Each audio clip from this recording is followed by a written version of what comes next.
Buenas tardes para todos. Primero agradecer que estén aquí, que se conecten con esta charla que les traigo hoy. Dicen que detrás de todo hombre hay una gran mujer, pero detrás de mí hay 3 grandes hombres que están por allí echando chisme. Les voy, digamos, a dejar 2 mensajes el día de hoy. Necesito mucho de la participación de ustedes, de que se conecten con este mensaje que traigo para hoy. Y antes de contarles un poquito ese timeline de mi vida y cómo llego de ser una niña en un contexto un poco complejo, como lo van a ver, a ser una mujer reconocida internacionalmente en un premio que pues compite en países de Latinoamérica, antes de llegar a ese momento, quiero hacerles unas preguntas. Vamos a poner esto un poco más dinámico. Voy a generar la pregunta, al final doy las 2 opciones de respuesta y de ustedes solo necesito que levanten la mano. Solo quiero hacer un sondeo, entonces muy participativos, y luego les cuento esto de qué va. Esta charla la he titulado El poder de la autolimitación y cómo ese poder puede sabotearnos en ese camino hacia el liderazgo o hacia los roles de poder. Listo. Lo que hoy día en psicología se conoce un poco como el síndrome del impostor. Y vamos a ver que en el desarrollo de la charla podemos reconocer algunos elementos que nos vayan sugiriendo si padecemos o no de este síndrome y cómo él puede ser una de las razones por las cuales no llegamos a puestos de liderazgo. Y a veces el problema no está afuera, sino dentro, y ese juez que terminamos siendo nosotros mismos. Entonces, antes de llegar a ese desarrollo, vamos a proceder con las preguntas, y una es: ¿consideran ustedes, por ejemplo, que para aplicar a cualquier convocatoria académica, laboral, artística, deportiva, cultural, hay que cumplir con todos los criterios que exige la convocatoria, o es usted el que, si cumple 5 de 10, se arriesga y dice a la suerte, de pronto me suena la flauta y lo logro? O sea, ¿en qué grupo de personas está usted? ¿En el que es muy estricto con ese perfil que exigen para no ir a pasar penas, para no perder tiempo? ¿O usted es del que se arriesga y dice, yo le hago a ver si me suena la flauta, nada está perdido, la peor diligencia la que no se hace? ¿En qué grupo se ubica usted? ¿En el primero o en el segundo? Entonces vamos a levantar la mano. ¿Quién se ubica en el primero y cree que debe cumplir con los 10 de 10 ítems que exige la convocatoria? Listo. ¿Y quiénes de ustedes se pueden arriesgar y son más tendientes a ese riesgo? A ver cómo sale la cosa. Listo. Vamos a ver si ustedes representan la media mundial o no. Recuerden esto, acá ganó la segunda. Otra pregunta es: ¿a quiénes de ustedes les gusta hacer planes a corto plazo porque de pronto hacerlos a mediano o a largo es ser muy soberbio con la vida y quién sabe la vida que me presente y de pronto Dios me castiga por hacer planes a largo plazo? ¿Quién prefiere hacer planes a corto y quién prefiere hacer planes a largo diciendo, no, pues es que esto es lo que yo quiero, entonces mis decisiones van a ir más encaminadas a cumplir con ese plan a largo plazo? Entonces, ¿usted en qué grupo está? ¿Prefiere ir el día a día o usted sí tiene un plan un poquito más largo en ese proyecto de vida? A corto plazo, ¿quiénes, chicos? Listo. ¿Y a largo plazo? También ganó la segunda. Ahorita usted va a decir, ¿yo pertenezco a la media mundial o no? Cuando les dé los resultados. La otra pregunta es: ¿considera usted que, por ejemplo, en una entrevista laboral o académica, es importante decirle al entrevistador todos los premios que usted se ha ganado para que él lo considere como un activo importante? ¿O creen que eso es un tanto soberbio y le va a traer consecuencias y puede pasar por un tanto chocante que ese entrevistador diga, no, este vino fue a cañar? ¿Usted qué cree que es mucho mejor? ¿Mostrar sus talentos para que lo vean como un activo o es mejor irse con calma y que en el desarrollo se vaya viendo sus habilidades? ¿Quiénes creen que es el momento de contar sus habilidades y que eso lo puede conectar a la empresa o prefiere entrar y después mostrarlo? ¿Quién está en ese grupo del que cuenta sus habilidades en las entrevistas y reconocimientos? y quienes prefieren no decir esa información y que se vaya revelando si es que lo contratan sin decirlas. Listo, acá hay como más homogeneidad. La siguiente pregunta es, ¿quiénes de ustedes consideran que para hablar hay que ser experto en el tema? O sea, que es un tema de respeto, hablarle al otro de lo que se sabe, o quien realmente siente que uno está en la libertad de decir y el otro tiene la responsabilidad de verificar lo que se le dice. Entonces, ¿quién siente que tiene que hablar solo cuando sabe y quién vive hablando y que el otro verifique? ¿Quiénes son de esos que siempre hablan si saben del tema? Si saben. ¿Y quién habla y dice, yo medio sé y creo que es esto? Y después del otro que mire qué hace con la información. ¿Quiénes están en ese grupo? Yo también. Creo que esta es la última y es, ¿quiénes de ustedes, cuando un compañero no hace la parte que le corresponde en el trabajo, prefiere hacerla para no embalarse todo el grupo? O quién dice, no hermano, o sea, no lo hiciste, lo que tengamos que afrontar, pero yo no te cargo. ¿Quién es ese que asume las responsabilidades no cumplidas? ¿Y quiénes son los que, no, si nos embalamos fue porque este man no lo hizo y vamos a decirlo? Entonces, ¿quiénes son de asumir las responsabilidades ajenas? Juema. No sé si preguntar la otra. ¿Y quiénes realmente asumen las consecuencias por el incumplimiento de otros? Listo, chicos.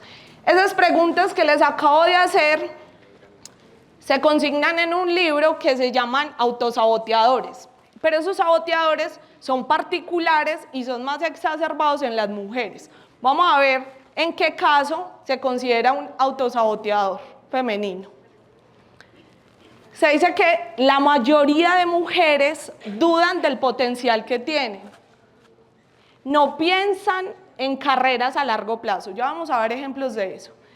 Prefieren mantener sus fortalezas y éxitos en secreto. Piensan que hay que ser un experto para hablar. Eso es muy característico de las mujeres. Los hombres no, a la bola. Yo digo y el otro mira. No funcionan en el nivel correcto. Si pueden dar el 100, van a dar el 80 porque ya les cuento por qué. No renuncian al control, prefieren tomar las sobras del trabajo. Somos muy rumiantes y tenemos un mito incorporado que se llama el mito de la Mujer Maravilla. Te les voy a dar unos ejemplos para que aterricemos un poco eso. Y es que hay reportes de que un hombre aplica a una plaza laboral si cree que cumple con el 60% de los ítems exigidos. Una mujer solo aplica si cree que cumple con el 100%. Entonces ya vayan viendo esas diferencias hombres o mujeres y se asume eso como un autosaboteador porque está haciendo arte y parte. Las mujeres somos nuestros propios jueces. Entonces no accedemos al proceso porque de entrada ya nos estamos descalificando en un poco de ítem. También somos mucho más cautelosas, hacemos planes a corto plazo, tratamos de no someternos mucho al peligro, eso tiene todo que ver con la evolución. Históricamente, o desde que pasamos de ser cazadores recolectores a la agricultura, que es la primera gran revolución, la mujer ya debe quedarse en casa, al cuidado del hogar, y eso ha generado que en nuestro interior haya un instinto de conservación y de protección mucho más alto, y esa cautela se traslada a los puestos de poder. Tenemos mucho miedo a veces en arriesgarnos por las consecuencias que eso pueda traer. Preferimos no autopromocionarnos, no nos gusta hablar de nuestro reconocimiento, lo vemos como un tanto vergonzoso, preferimos que los resultados hablen por nosotros. Y se ha cuantificado los minutos que interviene una mujer en un debate donde hay hombres. En los debates públicos o políticos donde hay hombres y mujeres, las mujeres reportan menos minutos de intervención. Nadie les ha dicho que hable menos, es un autosaboteador, ¿cierto? Es esa mujer que tiene cierta reserva en opinar porque considera que para hablar hay que ser un experto, cuando el espacio no se lo está exigiendo necesariamente. Se dice que una mujer suele liderar en horizontal, nunca asumimos nuestros roles de poder correctamente. Siempre estamos haciendo el trabajo de mi rol y de 2 roles por debajo. Eso es muy común en los puestos de liderazgo, tratar de hacer lo que me corresponde y lo que le correspondería a las personas que están por debajo y que no han cumplido con esos, digamos, logros. Somos de naturaleza pesimistas y hay estudios psicológicos que dicen que el 95% de las cosas negativas que piensa una persona no llegan a cumplirse. Pero las mujeres es al contrario, creemos que es el 5 el que no llega a cumplirse, el 95 el que sí. Entonces eso es un autosaboteador femenino. Y el mito de la Mujer Maravilla es que creemos que tenemos que ser excelentes en todos, de esposas, de amigas, de profesionales.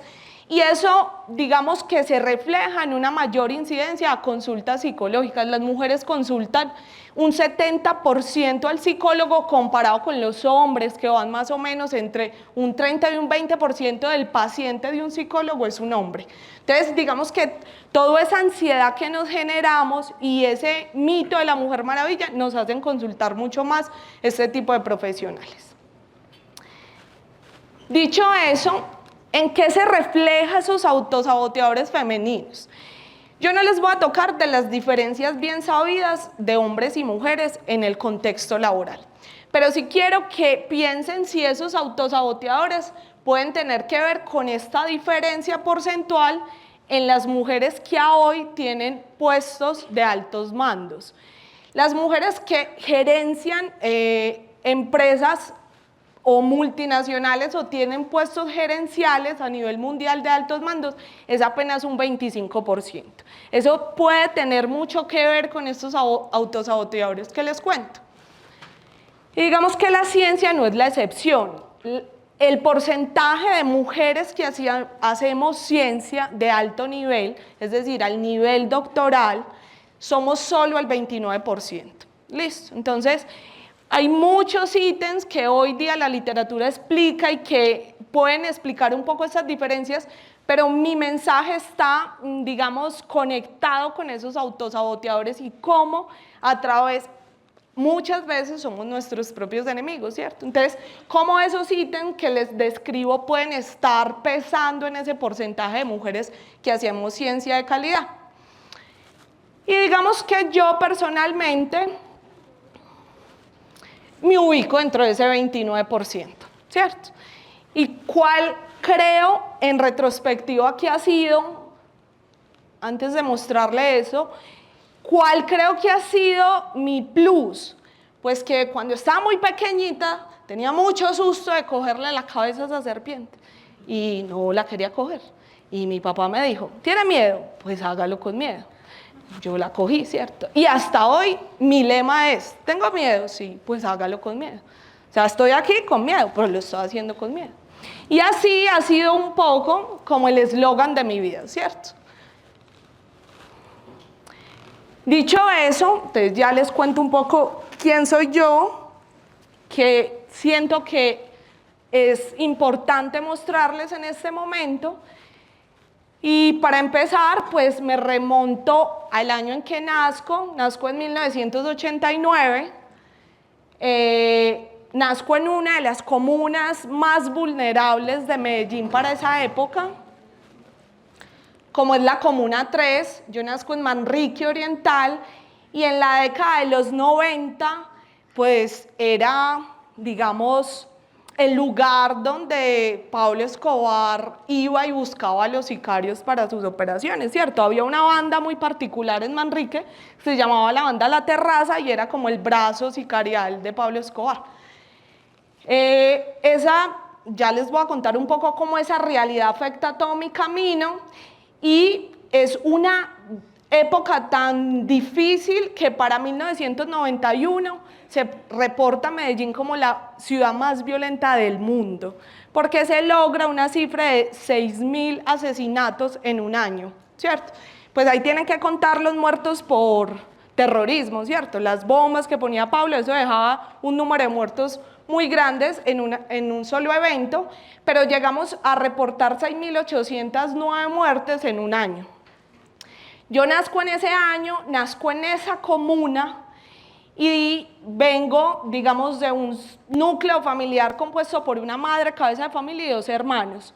Mis hermanos para el 89 tienen 7 y 8 años respectivamente, más o menos, y 10 años después yo estoy en quinto de primaria, digamos que nos vemos obligados a desplazarnos de ese barrio por la violencia, ¿cierto? Entonces, mi hermano tiene para esta época unos 18 años, sufre un intento de asesinato, entonces nos toca desplazarnos hacia el norte de la ciudad. Entonces, a los 10 años yo estoy en quinto, mi mamá una noche llega, ella está con mi hermano en ese momento tan terrible y yo solo estoy muy pequeña, ella llega a la casa y dice, nos tenemos que ir mañana. Y bueno, uno de 10 años lo único que piensa es, no, mis amigos, la escuela, no, yo hice una pataleta, pero yo no tenía voz ni voto en ese hogar. Entonces nos teníamos que ir como fuese y digamos que ahí está ¿tienes miedo? Sí, pues hazlo con miedo. Y era esa capacidad de esa mujer, que era mi madre, que tenía 40 años y 3 hijos, de decir nos tenemos que ir, ¿cierto? No había como mucho tiempo de discutir la situación, había que irnos. Y es así como el desplazamiento urbano es una característica de los años 90, nos desplazamos hacia el norte de Medellín, nos vamos a vivir a Copacabana, donde vive mi familia materna, por parte de mi madre, y yo desde muy pequeña dije, yo algo tengo que hacer por este hogar y lo que voy a hacer es no poner mucho problema. Entonces me refugié en la educación como esa manera de no poner problema y contribuir más bien a esa situación que ya era muy compleja.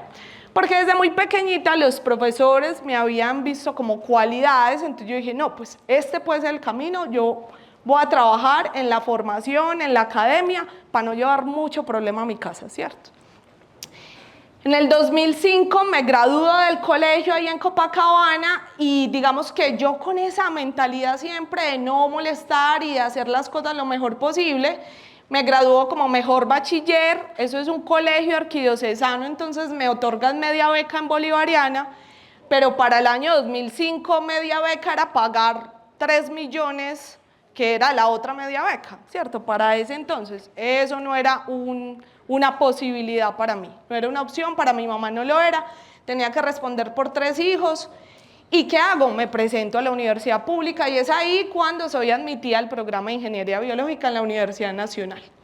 Y para resumirles un poco, pero mi mentalidad siempre fue la academia como ese salvavidas o eso que me va a ayudar a no llevar problemas a mi casa y a cambiar mi modo de vida. En el 2008 me vinculo al primer grupo de investigación y a las primeras monitorías. Me ganó 121.000 pesos. Para mí era la panacea ganarme eso, o sea, me parecía una cosa increíble. En el 2010 me gradúo del pregrado y me presento a una beca que se conoce como Joven Investigador, todavía la tiene el gobierno nacional, me gano ese año esa beca, me gano el siguiente año esa beca otra vez y aprovecho la plata que me da esa beca para hacer la maestría. ¿Listo? Me graduó como magíster en el 2012 y una vez salgo de magíster me voy y tengo la experiencia de ser docente universitaria. Estoy en la Universidad Católica de Oriente más o menos 2 años.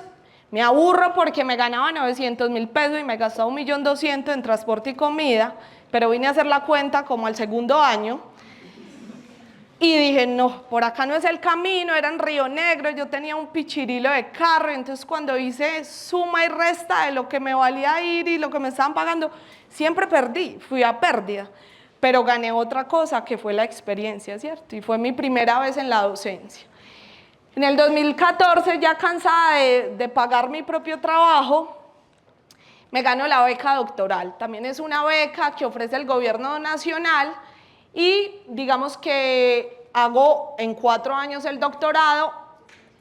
Un espacio de ese tiempo me voy de estancia a Granada, España. Yo creo que el mejor libro que hay es salir del país, ¿cierto? Aprendes una cantidad de cosas, sobre todo a llorar y que nadie te diga por qué estás llorando. Eso es algo que uno valora mucho del país. Luego regreso y desde el 2018 estoy vinculada al grupo o a la Facultad de Minas. Primero llego al grupo de investigación yacimientos de hidrocarburos, hago una estancia postdoctoral de 2 años, 3 años allí y luego paso al grupo Michael Polanyi. y desde más o menos el 2022 a la fecha pertenezco a ese grupo Michael Polanyi y me desempeño como pasante postdoctoral. Listo, eso es para no darles muchos detalles. En esta, digamos, trasegar académico, aquí están como los productos más relevantes, pero ¿qué les quiero decir de eso, chicos, realmente? En este tiempo, entre la maestría y el doctorado, me he ganado 19 reconocimientos. De esos 19, yo realmente quiero destacar estos que están abajo. Y yo atribuyo esa ganada, no dudo de mi capacidad técnica y de lo que he logrado, pero yo lo atribuyo a eso que les digo de, ¿tienes miedo? Pues hazlo con miedo, ¿cierto? Para contarles un poco, yo me presento en el 2022 a un premio que se llama Women in Energy. El tipo de personas que accedían a ese premio era mujeres de la industria de hidrocarburos. Yo soy ingeniera biológica, magíster en alimentos y doctora en biotecnología. O sea, me lo gano y si no, pues... Esa convocatoria me la manda uno de mis supervisores que está allí concentrado, Camilo, y lo primero que yo le dije, no, profe, eso es para petroleras, yo soy ingeniera biológica, preséntese.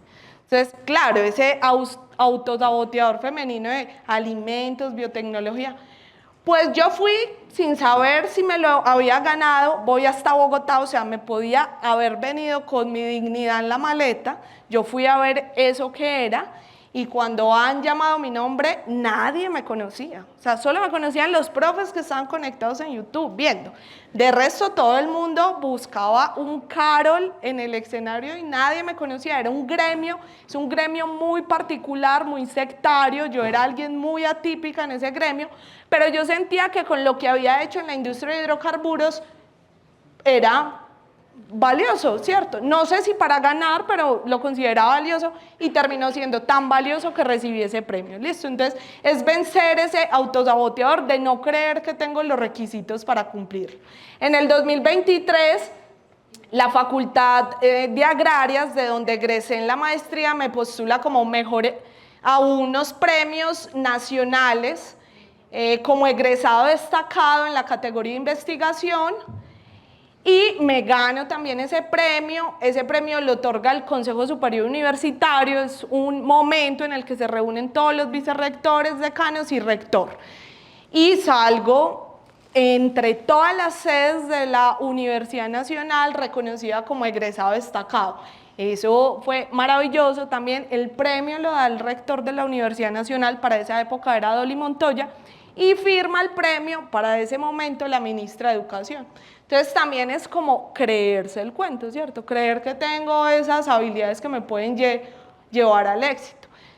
Otro de los reconocimientos que me parece valioso es ganarme el premio Orquídeas para la Paz que otorga el gobierno Petro, y sin duda los dos mejores reconocimientos que he obtenido en mi vida, que para mí son como la estrella del rockstar en la ciencia femenina, es el premio para mujeres en la ciencia que da L'Oréal y la UNESCO. Pero a veces cuando hablo con mis amigos yo les digo, muchas veces la gente ve el resultado y no el proceso. Yo me gano este premio el año pasado, pero yo me venía presentando 3 versiones antes y nunca me lo había ganado, ¿cierto? Entonces, cuando la gente se dio cuenta que me lo gané, cuando me lo gané.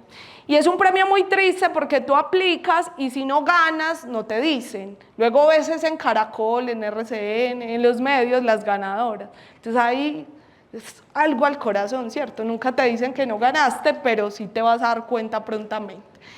Les digo que este premio es una cosa increíble porque a ti te avisan un mes antes, pero no puedes contar. Es un poco como el Balón de Oro, que te lo cuentan la noche antes y asistes a la ceremonia, ¿cierto? Pues a mí me dijeron un mes antes y no podía contar, ¿y qué hice? Venir a contarle a los profes y decirles, me promete que no le va a decir a nadie, y después el profe me dice, le puedo contar a mi esposa. Entonces eso es típico de los colombianos, ¿cierto? Eso ya sabíamos al mes casi todos. La probabilidad de ganarse este premio es como del 1.5%, ¿cierto? Entonces para mí era increíble. Además acá entre nos dan un chequecito muy bueno, nunca me habían dado un cheque tan grande por un premio. Yo no lo podía creer y es así como en un concurso de rifas, te salen con el cheque gigante. Fue maravilloso. Y para este año salgo en algo que se conoce como el listado de 100 nuevos líderes de Colombia.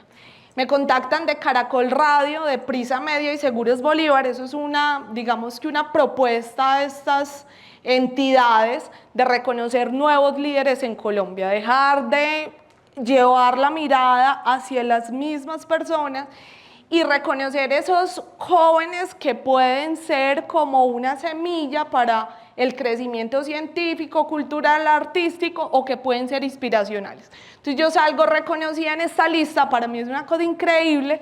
En esa lista también sale Joana Bamón, Ángel Barajas, entonces verme ahí fue realmente impresionante. Y cuando me contactan de Caracol para decirme que han hecho un poco del estudio de mi hoja de vida y de mis redes, las redes son importantes, me quieren, digamos, incluir en ese listado. Y ahí viene ese autosaboteador que te dice, pero sí lo mereces, ahí hay gente haciendo cosas increíbles. Pero yo, ¿por qué me tenía que estar dando ese calificativo si ya alguien había hecho ese trabajo y lo valoraba, cierto? Yo decía, pero es que ahí sale este chico que se ganó esta medalla olímpica, pero ese comité técnico ya me había elegido. Y yo con mi autosaboteador femenino estaba dudando de merecer estar en ese listado. Cada que yo les contaba algo, para ellos era increíble y yo decía, si es para tanto, pues sí era para tanto.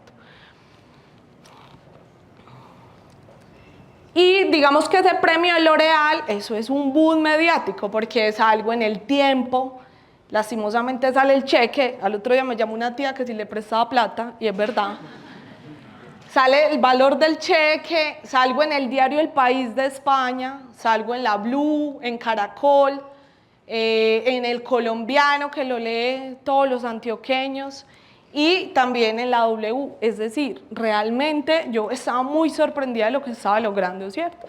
Pero decía, ¿y por qué no? Es que yo vengo trabajando y haciendo las cosas bien. Entonces, es creer que podemos. Y quisiera finalizar esta charla, chicos, con un segundo mensaje, y es, bueno, ese porcentaje de mujeres que estamos haciendo ciencia, si estamos haciendo ciencia inclusiva. El proyecto con el que yo me gano el premio L'Oréal, esa idea inicial fue de uno de mis supervisores, que es el profe Fari Cortés.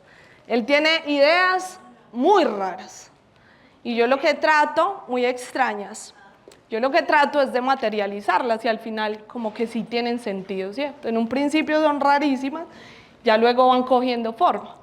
Y una de esas ideas en su momento fue sobre el cannabis.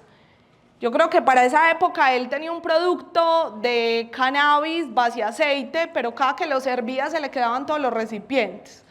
Entonces de ahí nos surgió la idea de hacer unos productos que otorgaran más biodisponibilidad de esas moléculas de cannabinoides que están asociadas a los efectos terapéuticos. Entonces hicimos un material carbonoso para inmovilizar CBD, pero lo hicimos con una química inteligente, de modo que el CBD no se desorba en boca, no se desorba en estómago y sí se desorba en intestino, ¿cierto? Que es donde se da la absorción.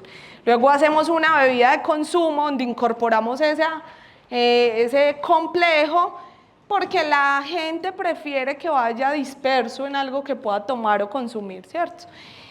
Y lo más importante de ese proyecto fue creer que en un país donde se sabe tanto de cannabis, pero tampoco de sus beneficios terapéuticos, porque el conocimiento del cannabis en este país todos lo conocemos, creímos que también un éxito podría ser hablar de comunidades, quién está cultivando, quién nos puede proveer ese cannabis a largo plazo.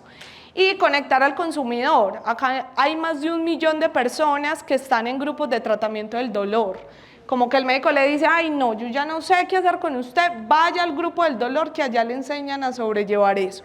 Entonces, la ciencia tiene que estar pensando en la comunidad, en la academia y también en el consumidor final, ¿cierto? Y esa propuesta resulta ganadora por eso. Pero ¿será que las mujeres que hacemos ciencia sí hacemos ciencia inclusiva? Entonces, de ahí empiezo a buscar un poco y me doy cuenta que imagínense que apenas para la década de los 90 se empiezan a incluir mujeres en los ensayos clínicos. O sea que antes de los 90 estábamos tomando medicamentos que habían sido evaluados únicamente en hombres. Las mujeres tenemos una fisiología completamente diferente, unos niveles y un tipo de hormonas muy diferentes. Entonces estábamos tomando medicación que había sido evaluada exclusivamente en hombres. Solo para el 97 la FDA exigió un grupo importante de mujeres en ensayos clínicos, porque primero cuando sale la norma, ay bueno, metan una mujer entre 1000 panelistas, ¿cierto? Luego ya fue obligatorio que el grupo fuera representativo. También en esos días lo discutía con el profe Farid, decíamos, existe la prueba de antígeno prostático, ¿la conocen? Bueno, es una prueba de sangre para determinar cáncer de próstata. Pero ¿saben cómo se determina el cáncer de seno en una mujer? Con mamografía, que es una cosa terrible. O sea, la compresión que hay que hacer para poderle tomar una fotografía a ese tejido mamario es terrible. Las mujeres que han vivido una mamografía dicen que no lo harían 2 veces. Entonces, ¿por qué la ciencia hace desarrollos para hacer las cosas más fáciles a un género y no al otro, cierto? Pero entonces nosotras, mujeres científicas, estamos llamados a pensarle un poco a eso. Los marcapasos tienen un tamaño estándar y muy pocas veces se ajustan bien a la fisiología o la fisionomía de una mujer. Y no hay nadie pensándole a la modificación de ese tamaño para que se acomode mucho mejor. Es más recurrente una mujer que vuelve después del implante de un marcapaso al hospital que un hombre, porque el tamaño que tiene, bueno, acá hay ingenieros de sistemas, de control, hay que estar pensándole a eso también, ¿cierto? Resulta que la información con que se entrenan, por ejemplo, las inteligencias artificiales para reconocimiento facial, son en su mayoría rostros masculinos. Entonces hay una alta tasa de error cuando estas inteligencias intentan detectar rostros femeninos, ¿cierto? Uno muchas veces lo cree como casualidad, pero como mujer muchas veces estas inteligencias no detectan bien nuestros rasgos, porque están entrenadas en su mayoría con rostros masculinos, ¿cierto? Y algo que leí ya, se los dejo a ustedes para discusión, que los asistentes virtuales sean femeninos, como Siri y Alexa. O sea, no será un estereotipo, es raro, ¿cierto? ¿O será que los hombres hablan muy feo? Y el diseño de vehículos, chicos, el modelo estándar para probar la seguridad y el confort de un vehículo es un hombre. Yo no sé si les pasa, pero a mí me incomoda mucho el cinturón de seguridad, ¿cierto? Yo no sé cuál sería el mejor cinturón, pero sin duda ese no es. Para las mujeres es muy incómodo. Entonces, la mayoría de diseños de vehículos están pensados mucho para una fisionomía masculina. Con eso dejo mi segundo mensaje, es ¿qué estamos haciendo?